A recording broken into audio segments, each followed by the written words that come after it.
Hi. First try to understand the questions. Then you will see the questions while reading and listening to each paragraph. You can stop the video and try to find the answer whenever you want. You will control your study by using the times of each paragraph in the comment box. In this channel, the reading passages are sounded to improve your listening and to help people who have problems seeing. In the first half of the 1800s, London's population grew at an astonishing rate, and the central area became increasingly congested. In addition, the expansion of the overground railway network resulted in more and more passengers arriving in the capital. However, in 1846, a royal commission decided that the railways should not be allowed to enter the city, the capital's historic and business centre.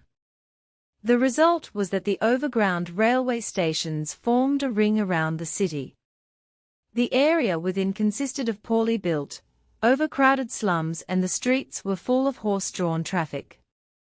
Crossing the city became a nightmare. It could take an hour and a half to travel 8 kilometers by horse-drawn carriage or bus. Numerous schemes were proposed to resolve these problems, but few succeeded.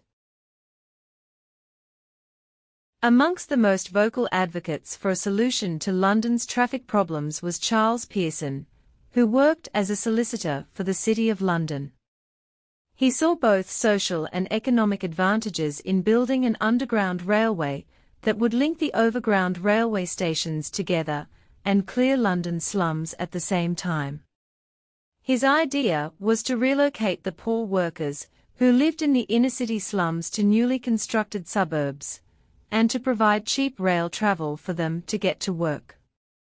Pearson's ideas gained support amongst some businessmen, and in 1851 he submitted a plan to Parliament. It was rejected, but coincided with a proposal from another group for an underground connecting line, which Parliament passed. The two groups merged and established the Metropolitan Railway Company in August 1854. The company's plan was to construct an underground railway line from the Great Western Railway's GWR station at Paddington to the edge of the city at Farringdon Street, a distance of almost 5 kilometers.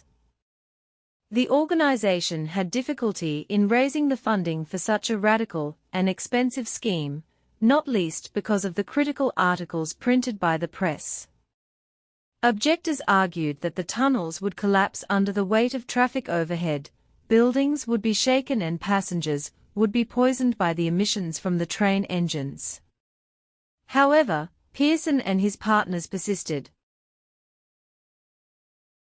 The GWR, aware that the new line would finally enable them to run trains into the heart of the city, invested almost £250,000 in the scheme. Eventually, over a 5-year period, £1 million was raised. The chosen route ran beneath existing main roads to minimize the expense of demolishing buildings. Originally scheduled to be completed in 21 months, the construction of the underground line took 3 years. It was built just below street level using a technique known as cut and cover. A trench about 10 meters wide and 6 meters deep was dug, and the sides temporarily held up with timber beams. Brick walls were then constructed, and finally a brick arch was added to create a tunnel.